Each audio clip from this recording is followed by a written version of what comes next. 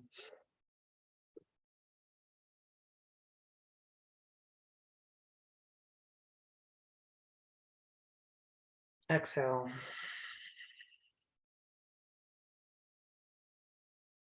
One more time, inhale.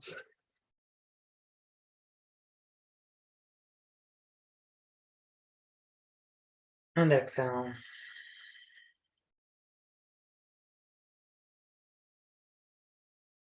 Now release the mudra, wiggling the fingers back and forth. Bring your hands back down to your knees, palms facing the heaven, and just be still as the energy disperses, balances out through the chakra system, through your energy field, rewiring and rewriting.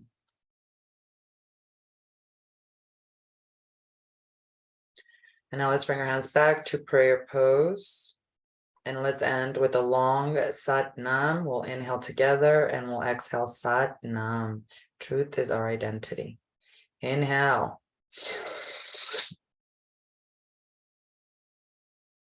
Sat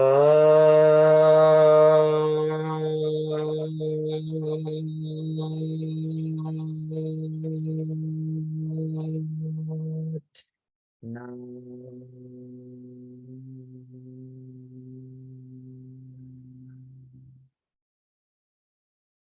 Satnam, Waheguru Waheguru, Satnam. Please honor yourself. And as you open your eyes, remember God herself is experiencing herself through you.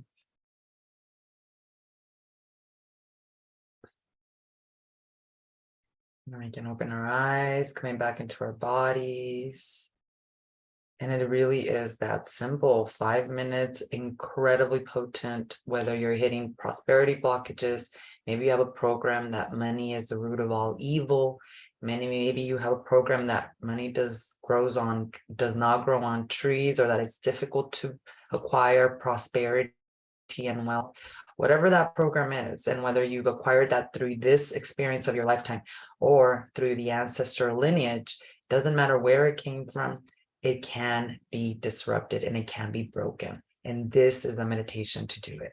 Again, 40 days minimum. If you want to go big, if you're starting a brand new business, you're moving into a brand new level of your career, if you're bringing in even a specific amount of money, put that into your vision and do this meditation for 90 days. You'll really be able to not only clear the subconscious from those patterns, but also manifest and quantify it in the 3D. Promise you, this is one of the most powerful ones. So do not take it lightly and do not practice it more than 11 minutes per day, because that would be greedy.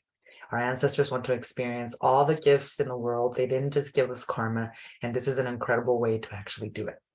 You can go check out my other videos here that explain a little bit more about what ancestral karma is. So make sure you check it out so you can understand how you yourself can disrupt these karmic patterns that no longer serve you. I'll see you all again soon. Sat Nam.